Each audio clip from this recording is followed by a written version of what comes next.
Emotional support ஒருத்தர் 100% நம்ப முடியுதுல்ல, எப்படி உனக்கு மட்டும்? ஏன் உனக்கு மட்டும்? நேத்து எபிசோட ரஃபா ஒரு 20 to 25 மினிட்ஸ்லயே பார்த்து முடிச்சாச்சு. ஏன்னா அந்த 25 நிமிஷம் போக பேலன்ஸ் இருக்கிறது ஃபுல்லா ப்ரமோஷன். என்னடா உள்ள ஒண்ணுமே இல்ல. ஏதாவது எபிசோட்ல ஒரு நல்ல கண்டென்ட் இருந்து கேப்ல ஏதாவது ப்ரமோஷனை சொருவுனா பரவாயில்ல. ஆனா இவங்க ப்ரமோஷனுக்கு நடுவுல தான் கண்டென்ட்டே சொருவி வச்சிருக்காங்க. சரி, இவ்வளவு கண்டென்ட் இல்லாம போறதுக்கு காரணம் யாரு, என்ன பிரச்சனை அப்படின்னு கேட்டா, கேப்டன் வேலு இல்ல, அதனால மேட்ச் இன்ட்ரெஸ்டிங்கா இல்ல அப்படின்னு யார சொல்றேன்னு புரியுதா? வேற யாரும் இல்ல, நம்ம தர்பூஷணி. டென்ஷன் ஆகாதீங்க, ஏன்னு தெளிவா சொல்றேன். இந்த பீஸ் ஒரு வேளை இருந்துச்சுன்னு வச்சுங்களேன், காலங்காத்தாலே கேமரா முன்னாடி போய் நொய்னு பண்றது, அதை பார்த்து 4 பேர் இரிட்டேட் ஆகுறது, அந்த மாதிரி இரிட்டேட் ஆனவங்களை போய் இந்த பீஸ் மூஞ்ச திரும்பவும் காட்டி இரிட்டேட் பண்றது அப்படின்னு மத்தவங்களை இரிட்டேட் பண்ணியே இந்த பீஸ் கண்டென்ட் கொடுக்குதோ இல்லையோ, இவர் யார போய் கடுப்பேத்துறாரோ அவங்க கண்டென்ட் கொடுப்பாங்க. அப்பேற்பட்ட ஒரு மூஞ்சி நம்ம தர்பூஷணிக்கு. எந்த கேஸ் போட்டாலும் 10 பொறுத்துக்கும் பக்காவா பொருந்தோம், அப்படி ஒரு மூஞ்சி. சரி, அந்த 25 நிமிஷத்துல என்ன நடந்துச்சு அப்படின்றத சுருக்கமா ஜாலியா ஃபன்னா பார்க்கலாமா? ஃபர்ஸ்ட் எடுத்தோடனே இந்த கேங் சுத்தி உட்காந்துக்கிட்டே, நீ அவனை குத்து, நீ இவனை குத்து, நான் அவளை குத்துறேன் அப்படின்னு நாமினேஷன் பத்தி டிஸ்கஸ் பண்ணிட்டு இருக்காங்க. இதே தான் போன வாரமும் பண்ணாங்க, இந்த வாரமும் பண்றாங்க. ஆனா நாமினேஷன் பத்தி டிஸ்கஸ் பண்ண கூடாது அப்படின்றது தான் ரூல். ஏன் இது பிக் பாஸ் கேட்கவே இல்ல அப்படின்ற ஒரு கேள்வி இருக்கு. பட் இன்னொரு பக்கம், சாமி நீங்க கேட்காமலே இருங்க, அதான் நல்லது. இல்ல கேட்டீங்கன்னு வச்சுங்களேன், ஒரு கேங் ஃபுல்லா சேர்ந்து 2 பேரை மட்டும் 10-15 ஓட்டு போட்டு குத்தி விட்டு சேஃப் கேம் ஆட்டு நல்லா விளையாடுற பிளேயர்ஸ் எல்லாரையும் அமுச்சு விட்டுருவாங்க. கடைசியில பார்த்தா ஃபுல் மிச்சரும் வீட்டுக்குள்ள இருக்கும். ஆனா இப்ப பாருங்க, 3 பேரை தவிர்த்து மொத்த பீஸும் லிஸ்ட்ல வந்திருக்குது.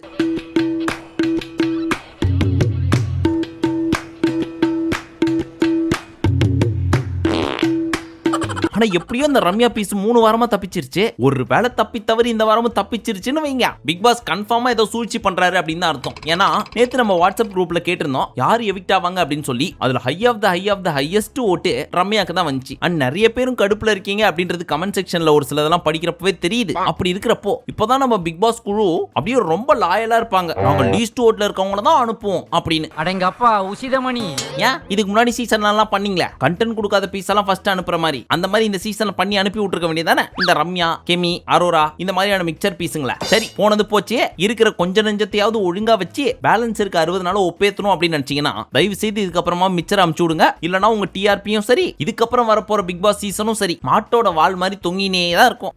என்னடா ரொம்ப பயமுறுத்துறீங்க.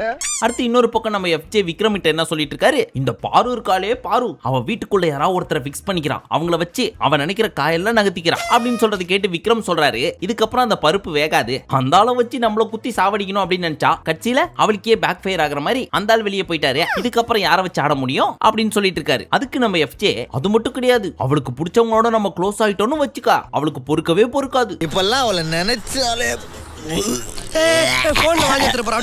இப்படின்றது ஒரு டிஸ்கஷன். இந்த பாயிண்ட் நான் உள்ளே எடுத்துக்க மாட்டேன், இருந்தாலும் நான் எதுக்காக சொன்னேன் அப்படின்னா, இதை ஒரு ப்ரோமோவா கட் பண்ணி நேத்து போடுறாங்கப்பா. ப்ரோமோனா எப்படி இருக்கணும்? இன்னைக்கு ஒரு பயங்கரமான சம்பவம் இருக்கு, அது என்ன தெரியுமா? இதுதான். இதோட ஃபுல் வீடியோவை பார்க்கணும் அப்படின்னு நினைச்சீங்கன்னா 9:30 போய் எபிசோட பாருங்க அப்படின்னு சொல்றதுதான் ப்ரோமோ என்கின்ற ப்ரமோஷன். ஆனா இதை ஒரு ப்ரோமோவா இவங்க போட்டதுக்கு அப்புறமே முடிவாகி போச்சு, இன்னையோட எபிசோடு உப்பில்லாத சோறு மாதிரி சப்புன்னு தான் இருக்க போகுது அப்படின்னு.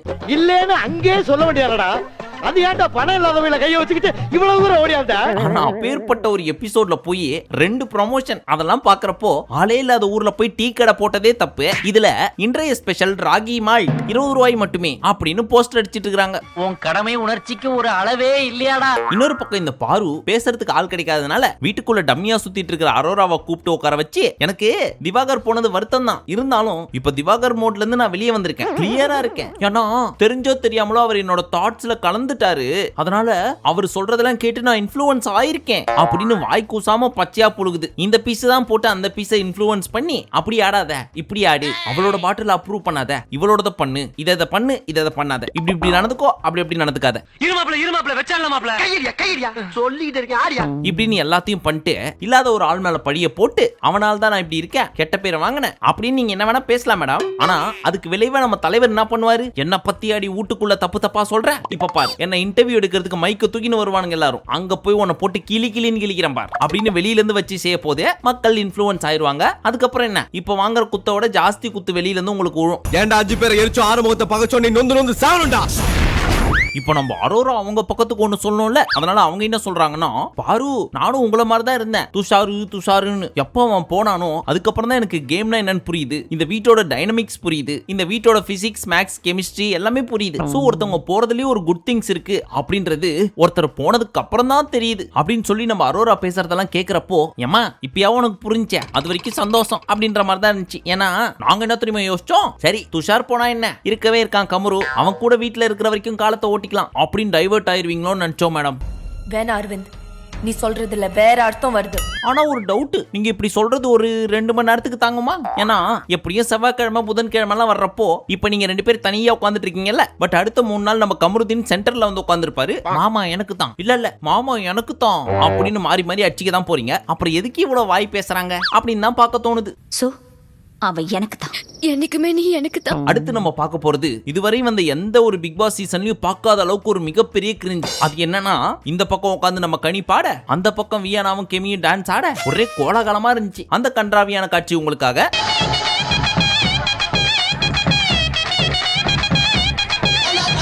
ஊதுனது நானு, நீ வசூல் பண்ணிட்டு போற. நீ ஓ வேலையை பார்த்த, நான் ஏன் வேலையை பார்த்தேன். எவனொருவன் தன்னை மிகப்பெரிய பாடகன் அப்படின்னு நம்புறானோ அந்த ஒருவனால மட்டும்தான் இந்த அளவுக்கு இறங்கி ஒரு பாட்டை கூட படிக்க முடியும். அந்த மாதிரி தான் நம்ம கனி படிச்சிட்டு இருந்தாங்க அந்த பாட்டை. அதை பார்த்து நம்ம பிக் பாஸே கலாய்க்க ஆரம்பிச்சிட்டாரு. வாவ் கனி, நல்ல டாஸ்க் படிக்கிறியா, கீப் இட் அப் அப்படின்னு. இதோட ஒரிஜினல் வெர்ஷனை கொஞ்சம் பாருங்களேன். பாடுமா, சுச்சி போட்டா பாடும். பொண்ணு கேட்டு வரத மாப்பு அட காத்து கிடக்க ஆப்பு. இது பேர் பாட்டா? சரி, இவர் தான் கலாய்க்கிறாரு. அதுக்கப்புறமாவது பாஸ் எனக்கு அந்த அளவுக்குலாம் பாட வராது, ஏதோ பாடுறேன், கலாய்க்காதீங்க அப்படின்னு தான் நான் நியாயப்படி சொல்லியிருக்கணும். ஆனா பாஸ் நான் எவ்வளவு நல்லா பாடியிருக்கேன், எப்பேற்பட்ட பாடகி நான் அப்படின்னு கொஞ்சம் கூட கூச்சமே இல்லாம சொல்லுது அக்கா. கூச்சமே இல்ல. சரி, இந்த அக்கா தான் நல்லா பாடுறேன்னு நினைச்சிட்டு கான்பிடென்ட்டா இந்த மாதிரி போட்டு செய்யுது அப்படின்னா, இன்னொரு பக்கம் இந்த வியானா யூகேஜி பாப்பா மாதிரி ஒரு ட்ரெஸ்ஸை போட்டுக்கிட்டேன், ரெட்டச்சடையை போட்டுக்கிட்டேன், நான் நல்லா ஆடுறேன்னா சோ ஸ்வீட், நான் தான் ஹாஷினி அப்படின்னு கேமராவை பார்த்து பார்த்து ஆடி நடிப்பு அரக்கன் இல்லாத குறைய தீர்த்து வைக்கிறாங்க இந்த அம்மா.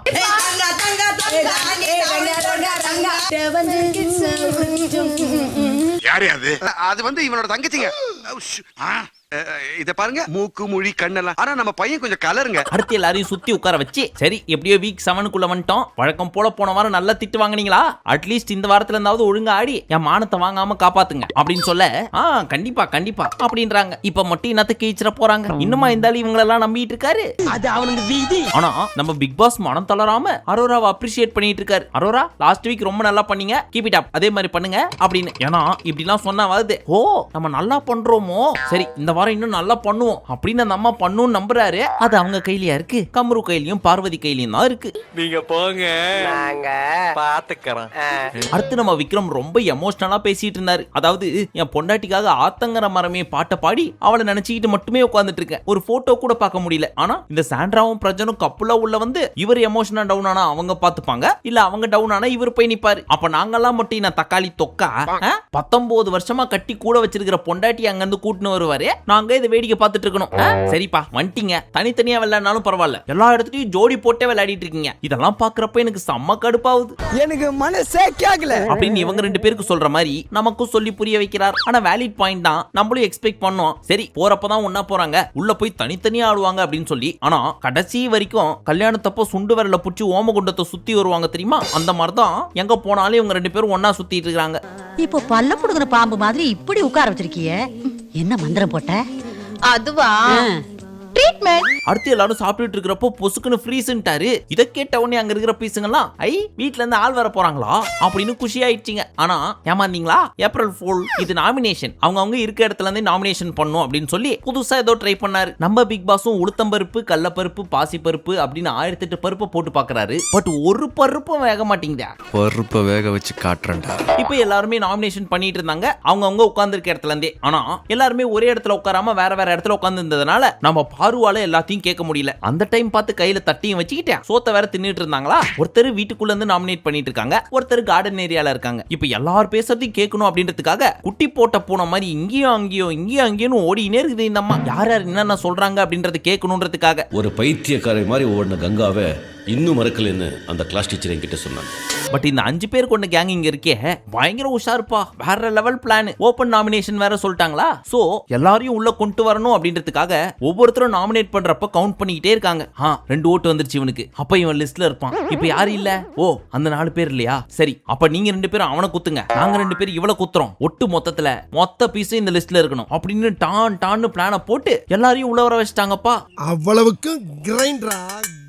ஆனா இதுக்கான மாஸ்டர் பிளான போட்டது என்னவோ சாண்ட்ரா அண்ட் பிரஜன் தான். பட் அவங்க பிளான் படி போயிருந்தா எல்லாரும் வந்திருப்பாங்களா அப்படின்னு சொல்ல முடியாது. குறுக்க இந்த பாரு பூந்து பயங்கரமான ஸ்கெட்ச போட்டு கடன்னு லிஸ்ட மாத்திக்கினே இருக்குது. கடைசியா யாரெல்லாம் லிஸ்ட்ல இருக்கான்னு பார்த்தா except Vinoth, Kamruddin and FJ இவங்க 3 பேரை தவிர்த்து மொத்த பயபுள்ளைங்களும் லிஸ்ட்ல வந்திருக்குது. அதுல கனி எப்படி கோத்து விட்டுச்சு பாருங்க இந்த பீஸ். ஐயா கேட்டுங்க பாத்துக்குங்க, எனக்கு 2 ஓட்டு ஆல்ரெடி வந்துடுச்சு, சோ நான் லிஸ்ட்ல இருக்கேன். இதுக்கு மேல எனக்கு ஓட்ட போட்டு உங்க ஓட்ட வேஸ்ட் பண்ணாதீங்க. இதோ பாருங்க, இங்க பாவாடை தாவணி எல்லாம் போட்டு ஒருத்தங்க உட்கார்ந்துட்டு இருக்காங்களே, அந்த அம்மா லிஸ்ட்ல வரவே இல்ல, அவங்கள வேணா குத்தி விடுங்க அப்படின்னு எடுத்து கொடுத்து அந்த அம்மாவை லிஸ்ட்ல வர வச்சிட்டாங்க. எவ்வளவு ட்ரிக்ஸா என்ன உள்ள கொண்டாட்டிட்டாங்களே. இப்ப ஆல்மோஸ்ட் எல்லாரும் வந்தாச்சா, கம்ருதீன் மட்டும் வரலையே. ஏற்கனவே பாருக்கும் கம்ருக்கும் வாய்க்கா தகராறு போயிட்டு இருக்கு போன வாரத்துல இருந்து. சோ அவன் மட்டும் எப்படி தப்பிக்கலாம் அப்படின்னு அவரோட பெரிய ஈத்து விட்டுச்சு இந்த அம்மா. ஆனா யாரும் இந்த அம்மாக்கு சப்போர்ட் பண்ணிட்டு அந்த பீஸ குத்தல. பட் இதை கேட்ட கம்ருதீன் சும்மா இருப்பாரா, கடுப்பாச்சே. பட் திட்டல. இதுவே பழைய கம்ருதீனா இருந்தா இந்நேரம் 1330 பீப் போடுற அளவுக்கு பேசி விட்டுருப்பாரு. பட் நம்மால் தான் திருந்திட்டானா தப்பா இருக்க. அதனால எருமையை விட பெரியது பொறுமை அப்படின்ற ஆயுதத்தை கையில எடுத்துக்கிட்டு பாருக்கிட்ட கோவத்தை காமிக்காம பொறுமையா சொல்றாரு, நீ இப்படிதான், இதனாலதான் நீ இப்படி இருக்க அப்படின்னு. இந்த சேஞ்சுக்கு காரணம் யாரு, மிஸ்டர் விஜய் சேதுபதி. ஒழுங்கா கண்ணாப்பினான்னு கத்திக்கிட்டு எல்லாரையும் அடிக்க போயிட்டு அப்படி இப்படின்னு வார்த்தைகள் எல்லாம் விட்டு நல்ல கண்டென்ட் கொடுத்துட்டு இருந்த பீஸ எப்ப பார்த்தாலும் மண்டையில கொட்டி கொட்டி உட்கார வச்சு இப்ப பாருங்க இவரோட மீச தாடியெல்லாம் எடுத்து 10 வயசு பாப்பா பக்கத்துல உட்கார வச்சா எந்த ஒரு வித்தியாசமும் கண்டுபிடிக்க முடியாத அளவுக்கு ஒரு குழந்தையாவே மாறிவிட்டார் நம்ம கம்ருதீன். அடிதடி எல்லாம் விட்டப்பா. இப்ப சுபிக்ஷா கேக்குறாங்க, என்னங்க நீங்க எல்லாம் குரூப் போட்டு நாமினேட் பண்றீங்க, இதெல்லாம் நியாயமா அப்படின்னு கேட்க, நீங்க மட்டும் என்ன பண்றீங்க, குரூப் போட்டு தானே இத்தனை நாளா ஆடிட்டு இருந்தீங்க, உங்களுக்கு எல்லாம் இப்படிதான் பண்ணணும் அப்படின்னு அந்த பீஸ போட்டு அடிக்க தூரத்துல அந்த சுபிக்ஷா என்ன கால் அரிக்குதே அப்படின்னு கீழே சொரிஞ்சிட்டு மேல வந்து பார்த்தா இவங்க நடுவுல போய் உட்காந்துக்கிச்சு. அடுத்து நம்ம கனி நாமினேட் பண்ற அப்படின்ற பேர்ல மக்களுக்கு தெளிவா சொல்றாங்களாம், பிரஜனின் மனைவி சாண்ட்ராவையும் சாண்ட்ராவின் கணவன் பிரஜனையும் நாமினேட் பண்றேன் அப்படின்னு சொல்லி முடிச்சுட்டு அப்பாடா இப்பதான் மனசுல இருக்க பாரதியை இறக்கி வச்ச மாதிரி இருக்கு அப்படின்னு பெருமூச்சு விட்டுட்டு இருக்காங்க.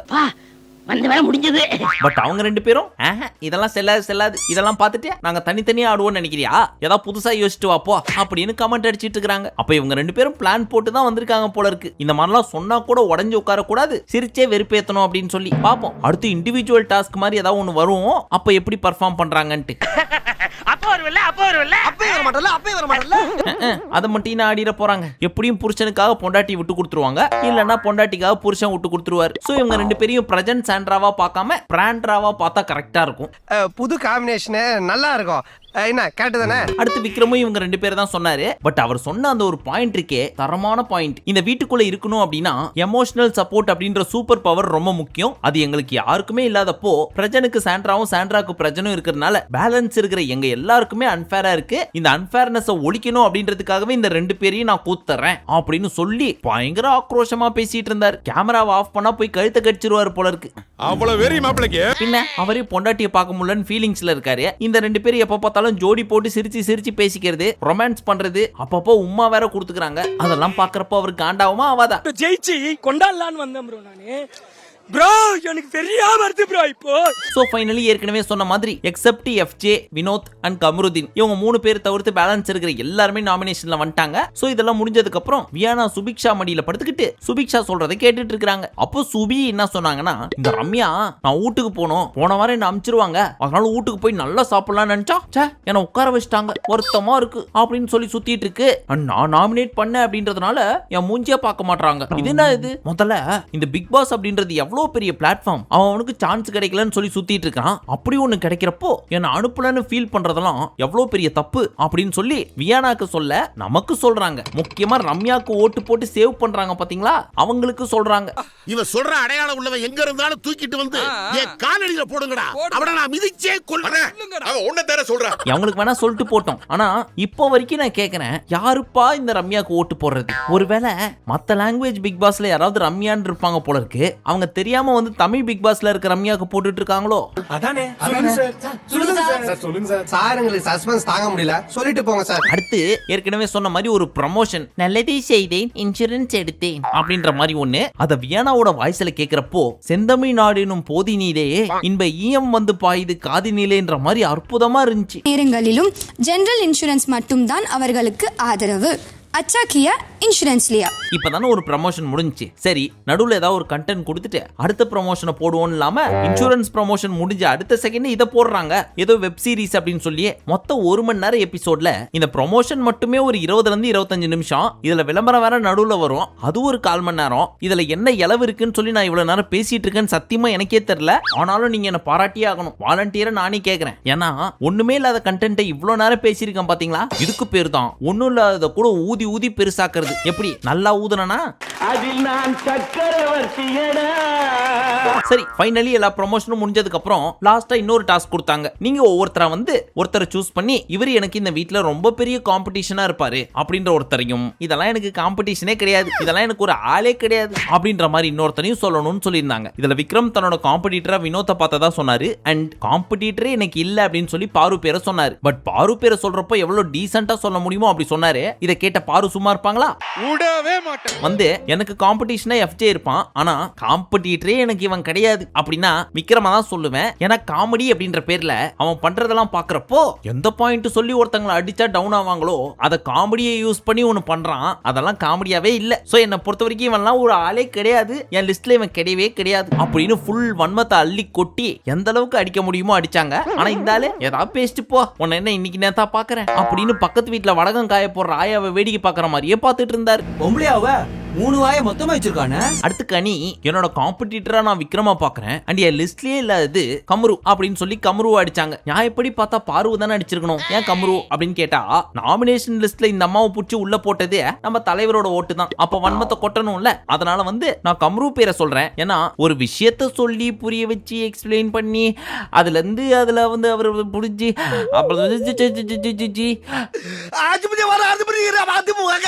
அப்படின்னு என்னென்னவோ சொல்லி டீப் பிரீத் எடுக்கிறாங்க தவிர்த்து என்ன சொல்ல வராங்க அப்படின்றதே புரியல. இந்த பீஸை அடிக்கணும்ன்ற வெறி மட்டும் இருக்குது, ஆனா எப்படி அடிக்கிறதுன்னு தெரியாம தத்தக்கா புத்தக்கான்னு உளறிட்டு இருக்காங்க.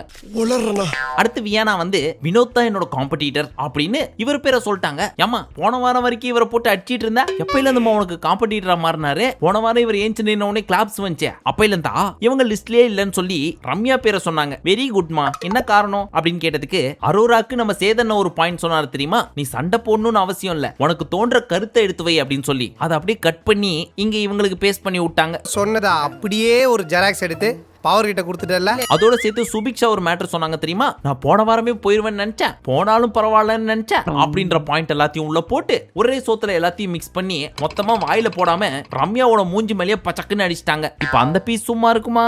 பின் வாங்கிறோனா நானாவது பிசிக்கல் டாஸ்க்னு ஆடுவேன், இந்த வியானா என் மூஞ்சில அடிபட்டுச்சுமே அப்படின்னு சொல்லி ஓரமா வேடிக்கை மட்டும் தான் பார்க்கும் அப்படின்னு அந்த பீஸை போட்டு அடிச்சாங்க. ஆனா 2 பேரும் மாறி மாறி உண்மையதான் சொல்லிட்டாங்க. சோ அதுல எந்த ஒரு கேள்வியும் இல்ல. பட் தனக்கு காம்படிட்டரா யார தெரியுமா இவங்க பாக்குறாங்களா? கெமியா. கரெக்ட் தான், 2 பேரும் வீட்டுக்குள்ள ஒன்னும் பண்ணல. சோ உங்களுக்கு காம்படிஷன் அவங்க தான். நீ ஒன்னும் பண்ணாமல இருக்க, இப்ப பாரு நான் உன்னை விட ஒன்னும் பண்ணாம இருக்கேன் அப்படின்னு போட்டி போட்டு ஒன்னும் பண்ணாம இருக்காங்க. ஒருத்தன் முட்டா பீஸு, இன்னொருத்தன் முரட்டு பீஸு, ஆனா 2 பேருமே ஃபர்ஸ்ட் கிளாஸ். அடுத்து வந்த கமரு விக்ரம் தான் என்னோட காம்படிட்டர் அப்படின்னு சொல்லிட்டு லிஸ்ட்லயே இல்ல அப்படின்னு சொல்லி கனி பேரை சொன்னாரு. ஒரு விஷயத்தை எடுத்து எக்ஸாக்ட்டா சொல்லி புரிய வைக்க தெரியாத கமரு எவ்வளவு டீடைலா சொன்னாரு தெரியுமா? நீங்க ஸ்வீட் அப்படின்ற நோட்டுக்கு போற பிரவுன் ஷீட் மாதிரி ஒன்னு காமிச்சிட்டு உள்ள பார்த்தா கம்ப்ளீட்லி வேற. ஒரு தடவை கூட நான் சொன்னதை நீ புரிஞ்சுக்கிட்டது கிடையாது, உனக்கு எனக்கு செட்டே ஆகல, அதனால எதுக்கு உன்கிட்ட பேசிக்கிட்டு அப்படின்னு உன் பக்கமே வர்றது கிடையாது. உங்க வேலையை நீங்க பாருங்க, என் வேலையை நான் பாக்குறேன். சோ நீ என்ன பத்தி சொன்ன விஷயம் கூட என்ன பெருசா இப்ப அஃபண்ட் பண்ணவே இல்ல, சாரி அப்படின்னு சிரிச்சுக்கினே ஒரு குத்து குத்துனாங்க. இதை கேட்டு நம்ம கனியும் ஐயோ நாட்டி அப்படின்ற மாதிரி சிரிச்சுக்கிட்டே ஏத்துக்கிட்டாங்க. ஆனா அந்த பிரவுன் ஷீட் வெளியே தான் சிரிக்குது தவிர்த்து உள்ள என்ன தோணி இருக்கு அப்படின்னா சிரிச்சுக்கிட்டே இந்த குத்து குத்திட்டானே, அவனை நம்ம ஒன்னும் பெருசா சொல்லியே, சரி இன்னொரு சான்ஸை யூஸ் பண்ணி பர்மிஷன் கேட்டு போய் குத்திட்டு வருவோம் அப்படின்னு பயங்கரமா யோசிச்சு மறுபடியும் ஃபர்ஸ்ட்ல இருந்து நான் சொல்லுவேன் அப்படின்னு வந்து நிக்கிறாங்க.